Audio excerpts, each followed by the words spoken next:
Welcome to Israel Bible Podcast. My name is Cindy Parker, and I am an author, a speaker, and the professor of Holy Land Studies at Israel Bible Center. I am passionate about reading the Bible in the physical, historical, and cultural context of its day. And I really love having geeky conversations with people about new things. In this podcast, I'd like to invite you to join me as I sit down each week with other faculty members of IBC to discover new aspects of the Bible. These are some of my favorite dialogues because as a modern audience reading an ancient text, we know that the Bible does not need to be rewritten, but it needs to be reread. We continue this week listening in on a roundtable talk that took place last year. Dr. Yeshaya Gruber from IBC interviewed Dr. Amy Jill Levine and Dr. Marc Brettler about their new book that is called The Bible With and Without Jesus, How Jews and Christians Read the Same Stories Differently. I really love these roundtable talks because you get to hear from some of the best scholars outside of IBC. So if you have not yet explored the large collection of these talks, you really should. You'll find them at israelbiblecenter.com. Last week, you heard Dr. Levine say this about the New Testament. These are Jewish texts for the most part. Some of them are written by Jews, like the letters of Paul, because Paul is clearly Jewish. Paul's the only Pharisee from whom we have written records.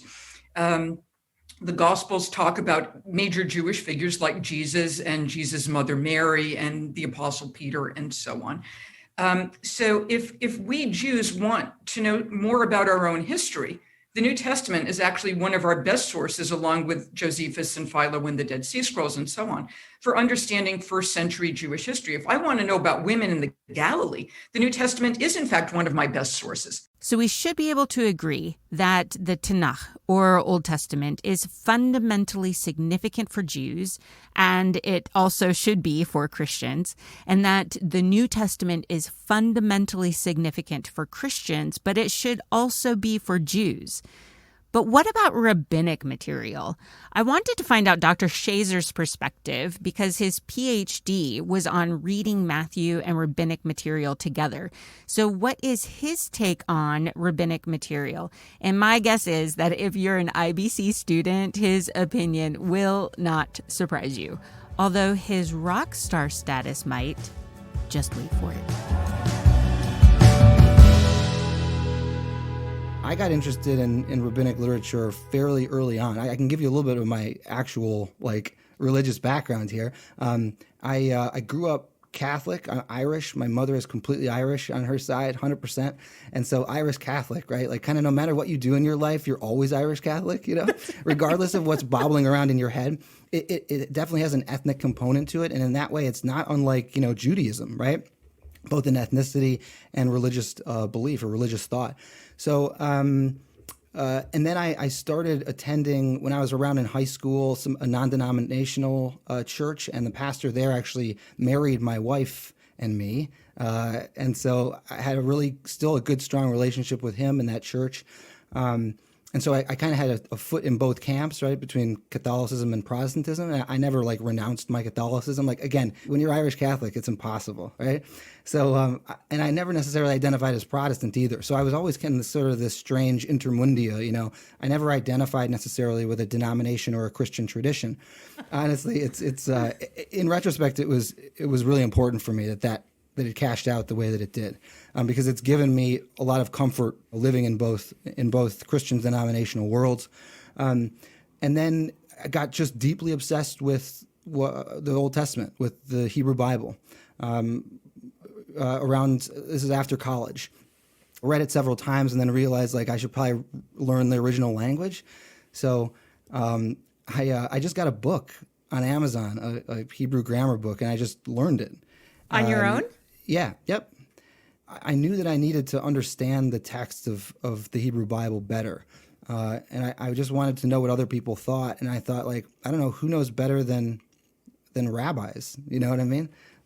They're fluent in Hebrew. They'll be able to tell me. And then I kind of realized that the whole mountain of Jewish literature out there very early on after the time of Jesus that discusses this material. Now, I wasn't grinding through Mishnah. I wasn't grinding through Tractate Pesachim or something like that, trying to figure out, how to do a Seder. but I was looking at, narratival commentary on biblical books that aren't necessarily legal, so like stuff on Genesis and the beginning of Exodus. I just wanted to understand it from a Jewish perspective, and I guess I just defaulted and said, who knows more about this than the rabbis do? It just kind of happened that way, I think. I was in a strange situation at the time. I was living in London, and I was in a rock band, and so like that was my job. Like I had a lot of free time on my hands, like to read the Bible and learn Hebrew. And so eventually, after I love this story. Yeah, I used to be much cooler. I'm now a total Bible nerd. I'm a big geek, but there was a time in my life when I was pretty cool. Anyway, after several years in London, I just knew I had to go back to school and do this. So I moved back to the U.S. and ended up at Vanderbilt University studying with Amy Jo Levine. And so, yeah, I've been immersed very early on, by the way, after I learned Hebrew, I started reading rabbinic literature. So in my early 20s, I was reading the Talmud and associated literature, and I was just always fascinated by it. For me, it's really difficult to understand Jesus in the clearest way that we can, that's available to us, without understanding rabbinic literature. There are all sorts of things that like line up between what Jesus says and what certain rabbis say, for example, things that sound so Christian, and yet you can find equivalents in rabbinic literature. So, for example, in Marc, Jesus says, the Sabbath was made for humanity, not humanity for the Sabbath.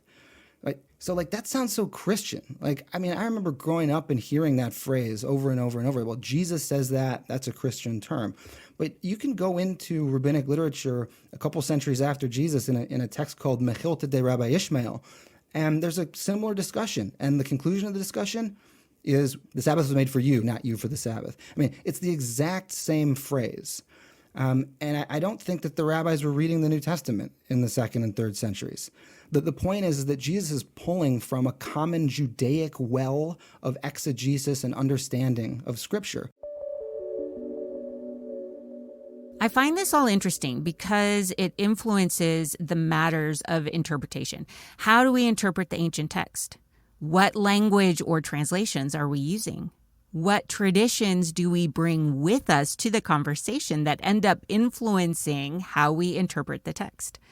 Dr. Brettler and Dr. Levine say in their book that the Bible itself is less important in Judaism than the Bible interpretations. Okay, so what does that mean? And is it the same for Christians? Let's listen to what they said during the Roundtable Talk. First of all, any literary work needs to be interpreted. Almost anything written needs to be interpreted. Somebody gives me a grocery list and I go to the store and I deal with that as a literary work. And aside from abbreviations, they tell me to get orange juice. What am I getting? Am I getting with pulp, without pulp? Am I getting frozen? Am I getting fresh squeezed? Am I getting super premium? The notion that the meaning of any literary text is obvious is a false notion. This is especially true of religious texts. And this is especially true of, and these are two separate things, of composite religious texts and of old religious texts, which are written in a language which often is opaque. So let me just for a minute talk about each of them. From my scholarly perspective, the Bible, even the Torah, is a composite text. And as such, it contains contradictions. Well, once you view the text as the Bible, again, with scare quotes around it, you somehow or other need to deal with those contradictions to resolve them. That requires interpretation. And that is so much of what the rabbinic venture is really about. Secondly, the Bible, and this is true both the Hebrew Bible, the Tanakh, and the Greek New Testament, nobody knows these languages perfectly. Hebrew changed after the Tanakh was written. The Greek of the New Testament was not the same as the Greek of 2 or 3 centuries later. So there are difficult words, there are difficult grammatical forms. Scholars like using fancy words like hapax legomena, words which appear only once, and therefore we're not really sure what they mean. And that requires interpretation. And different people naturally interpret things differently. So maybe this is a bit of a polemic. All literary works need to be interpreted in a particular context. But what's the context of a particular word? Is it the verse? Is it the paragraph that it's in? Is it the book that it's in? Is it the corpus that it's in? Is it the entirety of the Tanakh in my case? So changing context also changes interpretation. So it is very, very rare that you can show in a straightforward way the one clear meaning of the Bible. And even if there was an original meaning, an argument that we're really trying to make in the Bible with and without Jesus throughout is that in each chapter, we look at three meanings, three interpretations of the Bible. What we think it meant originally in the Tanakh and the early ancient Israel context, what it came to mean within Judaism, and there very often there's a whole range of meanings, and what it came to mean within Christianity. And there as well, there often is a range of meanings. It might not be as great a range of meanings as within Judaism. And AJ will pick up on this because Christian readings tend to be very Christ-centric. So that often is going to rein in the range of interpretations. But even when you're Christ-centric, you can have an awful lot of interpretations of biblical verses. Traditional Jewish interpretation does not have a center like interpretation via Jesus that the Christian community had from its earliest time through many people today. Just like Dr. Brettler said, there are different levels of meaning to the text. And that's before we even fold in issues of translation. We think we are reading a simple meaning in the text, but I always like to ask people which language are they reading the text in and what associations do they have with those words from their own cultures. If we're reading English and Hebrew separately, we might be reading different meanings. For example, there's the word Torah. We can then read that as law and law versus teaching. Like that's a whole different type of connotation that is built into the word itself.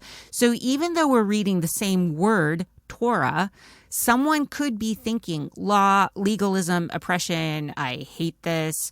And someone else is thinking all the human wisdom that I need. In some cases, I think that the Torah can be translated law. Certainly the Septuagint translators, the Greek translators of the Hebrew Bible, thought that that was the case because they translated Torah with nomos in Greek, which can mean law. It doesn't have to, by the way, at least not in a Greco-Roman legal sense. But you're absolutely right, Cindy. As Christians, you come to the text and you think law, you think legalism, you think something onerous and difficult, whereas a Jewish person thinks Torah and they think joy. They think God's gift. They think divine instruction. And yeah, I mean, it's definitely wrong to think of the Torah as a quote unquote legal document with a capital L. Genesis hardly has any legal material in it at all. It's a narrative. Half of Exodus hardly has any legal material at all. Numbers, actually. And that's deep into the Torah now. Numbers is Torah, capital T. You know how much narrative is in Numbers? To think of that as like the first 11 chapters or something is genealogy. And then you get the rebellion of Korah against Moses. You get the snakes in the wilderness biting the Israelites. You get all sorts of stuff. I mean, I would say there's more narrative almost in Numbers than there is quote unquote legal matter, or at least it's close. Deuteronomy. How much of that is Moses retelling the narrative of Numbers and Exodus? That's narrative, you know? So it's not a good way to understand it. It's not a bunch of laws. And I think that the Christian notion that it is a bunch of laws is actually done a disservice in Christian circles it's almost like discouraged Christians from reading that material. But the truth is that is the pillar of everything else, including everything Jesus of Nazareth says. And so it has to be kind of a first things situation with Christianity. Unfortunately, even stepping up and deciding before you open page 1, this is the kind of document I'm reading, that can change the game completely. I think that a good practice for Christians, right, from a Christian perspective, right, that's what I'm giving, is how about always give the benefit of the doubt. If ever you come up to something and ever you starts creeping into your head, this is legalism, or this Jewish stuff is somehow deficient in comparison with what Jesus says. If ever that starts to creep in there, grab it out of your mind and put it on a shelf and just let it sit there for a while. Always give the benefit of the doubt. So that is stepping up to the Torah. Just put it on the shelf that it's a legal document. Just throw it there for a second. Don't throw it in the garbage, but put it on a shelf and try to read the text as sympathetically as you possibly can. And I think going back to, my backstory, that I just stepped up to the Torah with that inbuilt in me, that sympathy. And I was just taken with the people of Israel. I wanted Abraham to succeed. I wanted Isaac to succeed.